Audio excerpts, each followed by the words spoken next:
I didn't expect to find a stranger inside my own home that night. I didn't even open the door. It's a sentence I've replayed in my head 1,000 times since. How is it possible? How did someone get in without me knowing? That night, everything changed, and I'm still trying to understand what happened. I remember the evening clearly. It started like any other night. I had just gotten back from work, tired but looking forward to a quiet night. The house was unusually silent, which felt off. Normally, I'd hear the hum of the heater or the distant noise of cars outside, but that night, everything was eerily still. I set my keys down, and that's when it hit me, something was wrong. The front door was locked, just as I left it, but a faint, cold draft brushed past me. A draft from inside the house. At first, I shrugged it off. Maybe I left a window open. But no. I checked every window, every lock. All were secure. Still, the feeling wouldn't leave, like eyes watching me, just out of sight. The house felt different, heavier somehow, like it was holding its breath. I'm not someone who gets scared easily. But that night, a knot twisted deep inside me. I started hearing subtle sounds, a creak upstairs, footsteps that stopped when I listened closely. My heart started racing, but I told myself it was nothing. The kind of tired tricks your mind plays after a long day. I went to the living room to switch on the lights, but before I could, the power flickered. For a second, everything plunged into darkness.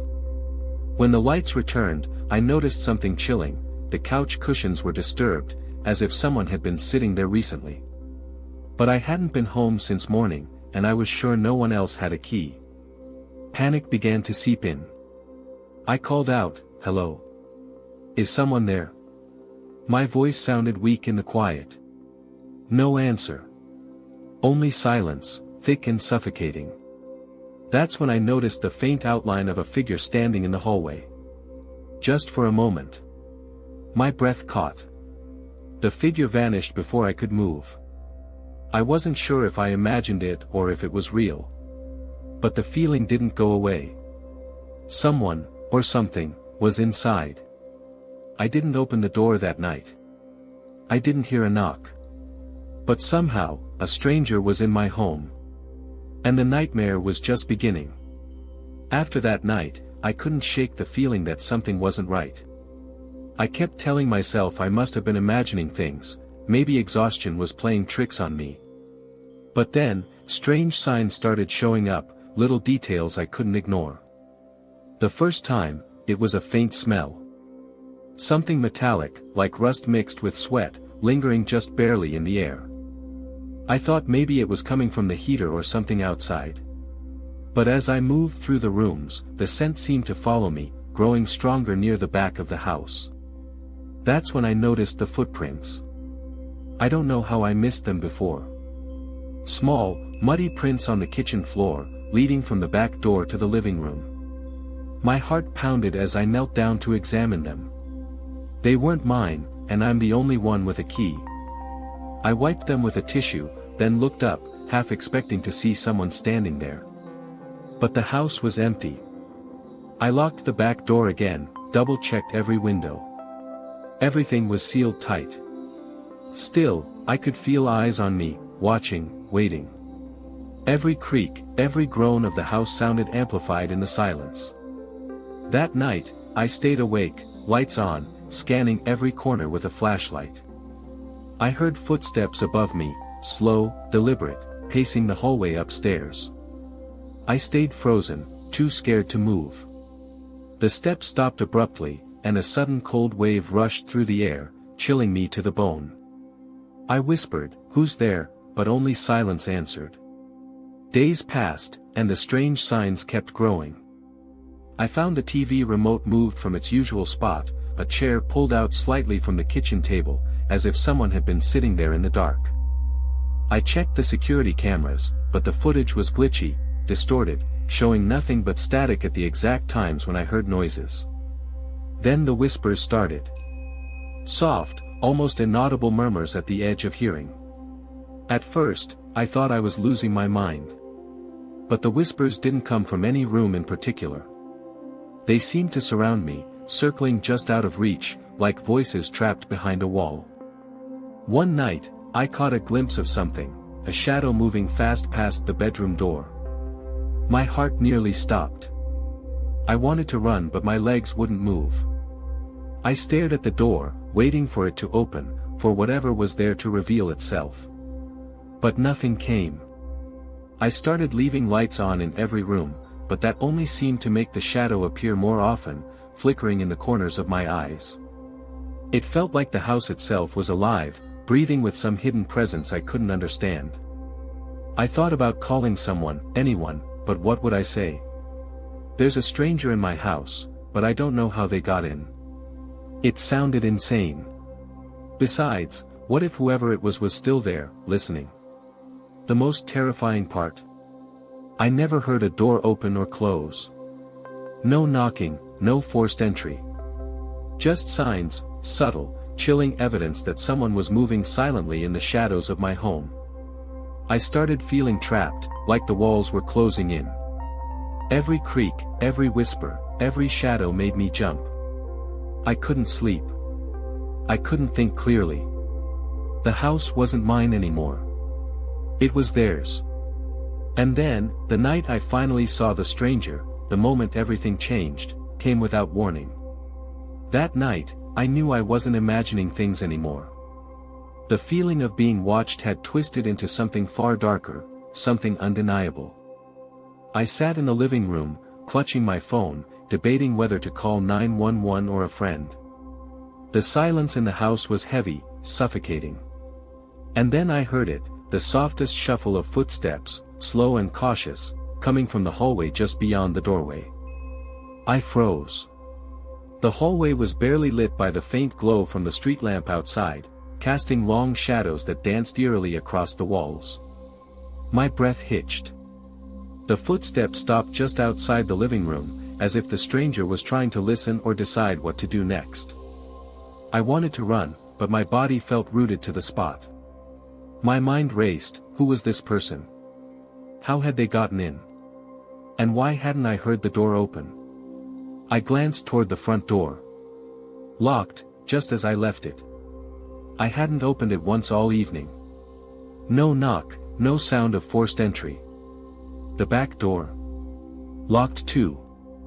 I knew the locks weren't broken. This wasn't a typical break-in. The footsteps moved slowly toward the stairs. My pulse pounded in my ears. Every instinct screamed at me to get out, to hide, but my fear held me prisoner. I could feel the stranger's presence like a cold shadow behind the walls, following me. Suddenly, the lights flickered again. The whole house plunged into darkness for a moment, and when the power returned, I caught a glimpse of movement at the top of the stairs, a tall, dark figure standing perfectly still. I blinked, but it was gone. Just like that. The silence returned, thicker than before. I whispered to myself, "You need to get out." I edged toward the phone, hands trembling, when the sound of breathing stopped me cold. It wasn't mine. It was low, slow, deliberate, coming from somewhere upstairs. The house creaked and groaned around me, but this was different. The breath was close, too close, like the stranger was right above me. I swallowed hard and took a step back. My eyes darted around, searching for something, anything, to defend myself. Then I noticed the bedroom door was slightly ajar. I was sure I'd closed it earlier. And on the floor, there was a small pile of dirt and leaves, something I never tracked inside. My mind was spinning. How long had this person been here? Watching me? Waiting? Suddenly, a faint whisper floated down the stairs, a voice, barely audible but unmistakably human. "Why, won't you open the door?" The question sent chills racing through my veins. I hadn't moved, but I felt exposed, vulnerable. The stranger knew I was there, and now they were speaking to me, taunting me from the shadows. I wanted to scream, to shout back, but the words caught in my throat. That was the moment I realized, I was not just a visitor in my own home anymore. I was a prisoner of something I couldn't see, something that had been there the whole time, hidden just out of sight. The air thickened, and the feeling of dread closed in tighter. I had to decide, stay silent and hope this nightmare would end, or confront whatever was lurking in the darkness. I didn't know how much longer I could stay frozen in that living room, listening to the eerie silence that followed the stranger's whispered question. Every nerve in my body screamed at me to move, to do something, but fear had me pinned in place. The house wasn't just haunted by silence anymore, it was haunted by presence. I took a shaky breath and tried to steady myself. I knew I had to find out what I was dealing with. The strange sounds, the shadows moving just beyond my sight, the whispered voice, this wasn't some prank or a figment of my imagination. Someone was inside, and they wanted something. But what? Slowly, I started toward the staircase. The old wooden steps creaked beneath my feet, each sound amplified in the thick darkness. I wasn't sure if the intruder was above or below me, or even if they were still there, but the feeling of being watched didn't leave. Halfway up the stairs, I stopped. The house groaned around me like it was alive, reacting to every breath I took. I could swear I heard footsteps matching mine, just behind, pacing quietly, almost mimicking my movements. I whispered into the dark, "Who are you? What do you want?" No answer. Just silence. But then, a faint scrape came from the end of the hallway upstairs. I swallowed the lump forming in my throat and crept toward the sound. The hallway was barely lit by the moonlight filtering through the curtains. At the far end, the door to the guest bedroom stood slightly cracked, the same door I'd seen earlier ajar. My hand trembled as I reached for the doorknob, but before I could touch it, the door slammed shut with a loud bang that echoed through the house. My heart jumped, and my breath caught. I was trapped between fear and curiosity, my mind racing. Was this a warning? A threat? Or something worse? Suddenly, the whisper came again, closer this time, barely audible but filled with dark amusement. "You shouldn't have stayed silent." I froze, then gathered every ounce of courage to push the door open. The room was empty, but the feeling of being watched was stronger than ever. There, on the floor, was a single playing card, the Joker. A chill ran through me. Why leave a card? Was it a message? A game? I backed away slowly, heart pounding, and then the power cut out completely, plunging me into total darkness. The house went silent, no creaks, no footsteps, just an unbearable stillness that pressed down on me. Then, out of the darkness, I felt it, a cold breath on the back of my neck. I spun around, but saw nothing. My phone's flashlight flickered on, I managed to turn it on, and the beam caught the outline of someone standing just outside the room, barely visible. I couldn't make out their face. Just a shadow, shifting and watching. "I'm right here," I whispered, voice shaking. The shadow didn't move, didn't respond. Then, slowly, it stepped forward, and vanished into thin air. I stumbled back, heart racing. Was I losing my mind? Or was something supernatural happening? I ran down the stairs, desperate to get away, but the house felt like a maze, every door leading me deeper into confusion and fear. That's when I realized, the stranger wasn't just in the house. They were inside me now, in my thoughts, my fears, my every moment. The confrontation wasn't about fighting or running. It was about surviving the presence that had claimed my home, and my sanity. I knew I couldn't stay there. The house, once my safe place, had turned into a trap. Every shadow felt like it was watching, every silence screamed danger. The stranger wasn't just a ghost or an intruder, I felt like they were stalking me, waiting for me to slip up. I needed a plan. But I couldn't just rush out, I didn't even know where they were exactly. Every step I took felt like I was walking into a trap. I had to be careful, silent and smart.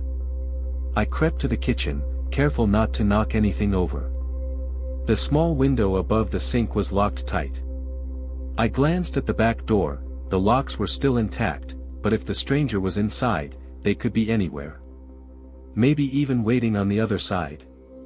My mind flashed back to the first time I moved into this house. How excited I was to have a place of my own, a sanctuary. I'd spent months fixing it up, making it cozy, safe. And now it felt like a prison. I sat down at the kitchen table, trying to calm my racing heart. I thought about calling someone, a friend, the police, but what would I say? That there's someone in my house who never opened the door but somehow got inside? I feared they'd think I was crazy. Or worse, the stranger might hear me on the phone. I rummaged through a drawer and found the spare key to the front door I kept hidden. I considered grabbing my car keys and running out the front, but every instinct screamed against it. I needed to distract the stranger. Something to lure them away or at least confuse them long enough to get out safely. That's when I remembered the old radio in the living room. It was broken, but maybe I could fix it enough to make some noise. If the stranger was hiding, a sudden burst of sound might draw them away from the exit. I worked quickly, my fingers fumbling over the wires. Minutes felt like hours. Finally, the radio crackled to life, blasting static and loud bursts of sound. I held my breath, waiting.